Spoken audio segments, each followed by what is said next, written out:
What I'm going to talk to you now about is internet leads. And I'm going to do this in two parts. One of them is how to generate internet leads, and the other part is what I think really where the rubber meets the road, and that's how to turn those leads into real business. So before I get started here, I just kind of want to get an idea of who I'm talking to here in the way of how much business you're currently doing on the internet. So how many of you currently have a website that generates internet leads?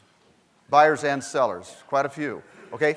How many of you have other websites have a website that has its own unique URL that you own that is not connected to your real estate broker?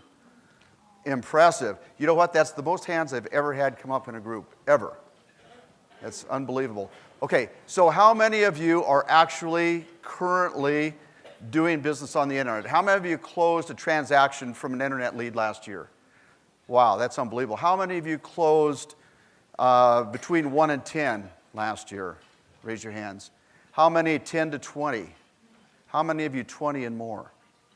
Wow, there's a few. Okay, so last year I closed over 80 leads that came from, or 20 transactions that came from internet leads, okay? That number has continually grown over the last 15 years.